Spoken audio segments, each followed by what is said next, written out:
Hello and welcome to Richland Spotlight, an ongoing program where we talk with city employees and shine some light on hot topics, projects, and events taking place in our city. Today we are excited to welcome Solid Waste Support Specialist Lynn Follett to the program. Lynn, thanks for joining us today. Thanks for having me, Mark. You bet. Well, we brought you on the show because several years ago the City of Richland began sorting or diverting different waste streams as a way to extend the life of the failing landfill. And one of those methods that was implemented in addition to curbside recycling was providing residents with a green can for yard waste disposal. And each year, green can collection begins the first full week in March and ends the last week in October. And why is yard waste not collected year-round at the curb? Well, we found out early on a couple of things. First, that as the temperatures start to freeze overnight, and that green can collection is a bi-weekly collection, so material was sitting in the can. Oftentimes it's put in the can when it's still damp or wet, when we rake our leaves with the heavy dew and the rain that we get this time of year. And the cans were freezing, which meant when we would go to empty them, they wouldn't empty properly, the cans would crack and break. It was causing some issues there. The other thing that we found out is there's a lot of areas of Richland, as you know, that have a lot of trees. And so the leaves start falling late in the year, and it's more than residents can fit in their green can, serviced every other week. And we just don't have, that those trucks that service the green can also service the blue can on alternate weeks. So we weren't able to do an every week green pickup with our resources. So we felt like a curbside pickup provided extra service within the constraints of what we can do. Oh, perfect. And what has the city done past and we're going to do this year again to help residents dispose of some of their yard waste this winter? Well, we allow them to put as many bags as they want, leaves, grass, bundles of tree branches if they're doing their prunings this time of year, and that is an unlimited pickup at the curb. Okay, that's great. And this year the annual fall cleanup is expanding to provide residents with better curbside collections. What can you tell us about that great news? Well, this year we will also pick up household items. So if you're cleaning out your closets, it's a great time to do some fall cleanup, clean out your pantries.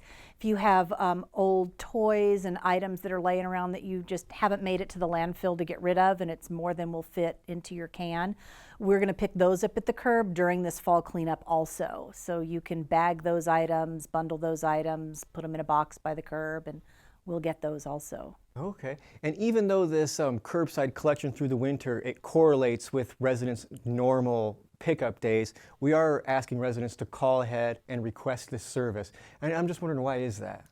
Well, last year we sent our truck out. We have a special truck that goes because they hand load these loads, obviously, and they were driving up and down a lot of streets, and we have it for 8 weeks. So some weeks they'd drive whole neighborhoods and have nothing, and other weeks they'd have a couple of stops. And so in an effort to be really efficient and provide residents, again, with really good service, we're asking that they call our hotline. It's just a message phone where they can leave their address, or they can go online to our webpage and click the handy link and put their address in so that we be sure to get them on their day. If they miss that and we see it out, we're going to try to pick them up. But we're hoping the residents can help us out with that so that we can route the trucks really efficiently. Perfect. And that makes perfect sense. And I'm just wondering, is it two different trucks that are collecting the two different waste streams, or these two services as far as on your regular schedule? The curbside is all one truck, but the truck that comes by and empties your gray can, it's an automated truck. It's got an arm on it. It lifts the can, it dumps the can, and that arm is not able to grab extra bags or boxes or bundles. So we have a separate truck that just runs during the fall cleanup, where they will come by and a second rider on the truck will load the loads into the truck for the driver. So what items are accepted at the curb in this new expanded fall curbside pickup? So we tried to put some parameters. We want loads to be, or items to be, kind of within a 2 foot by 4 foot, less than 50 pounds a piece. Because like I said before, we are hand loading, our guys are hand loading. So a couch is obviously too big for one guy to hand load into a truck. But if you have a small chair, that's why I said toys, small appliances like a blender or a small microwave, things like that are completely acceptable. The only items we cannot accept at the curb would be the same type of items that we don't take in the normal collection, and that's tires, hazardous waste, and chemicals and paints. We don't take any of that at the curb. Okay, great. Well, this expanded curbside collection is a great service, and I'm sure many Richland residents will be excited to use it. And since you're here, I figure we should ask you about some of the new landfill hours that we're implementing this winter. Can you tell us about that? So starting December 1st and running through the end of February, the landfill is going to be closed on Sundays. The remaining days of the week, Monday through Saturday, will still be open the regular 8 to 4 for residents, but we'll be closed on Sundays during these winter hours.